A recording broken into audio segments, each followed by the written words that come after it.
Afya Mtaji na Dr. Kifimbo. Tatizo la meno limekuwa ni tatizo kubwa sana kwa jamii, na wataalamu wetu wa kisasa tatizo la meno wanang'oa. Kwa hiyo kung'oa kuna athari nyingi sana. Kwanza, kung'oa sio dawa. Ule usaha unahamia jino lingine, utaendelea kung'oa. Kung'oa kunapunguza kuona macho. Kung'oa kunasababisha wengine kupooza na wengine wanapata umauti.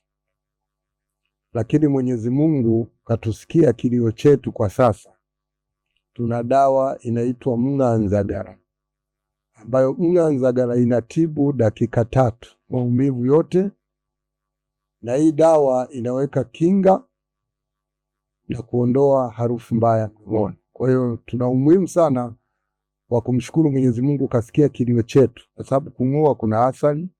Uking'oa unatoka damu nyingi sana. Uking'oa ile koleo tu inatisha. Kwa hiyo Mwenyezi Mungu kasikia kilio chetu. Tuna dawa ya Mng'anzagara ambayo inatibu dakika 3, na hii dawa imekuwa kwa kipindi kirefu, karne nyingi sana tunaitibu. Kwa sasa ni dawa ambayo imeshapitishwa na mkemia mkuu, ni dawa iko salama. Hii dawa inatibu maumivu dakika 3. Dawa hii uvimbe ni kwa siku moja. Kama mtu umekuja umevimba shavu lako, ni siku moja dawa hii inatibu. Tunaposema meno, kwa kweli ni ugonjwa ambao sio mzuri. Jino linauma sana.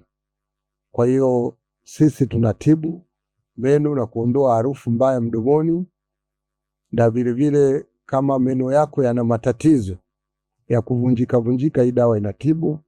Meno kama yana matatizo ya usaha, inakausha usaha na kuua bakteria.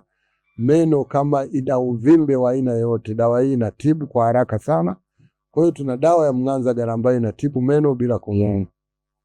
Wafike katika ofisi zetu, tuko hapa Machinga. Hizi daradara zinakotokea ndio tuko, ofisi yetu iko hapa, lakini ofisi yetu iko Machinga. Ukiuliza mtu yote pale Machinga, tunatibu magonjwa haya. Kalema TV.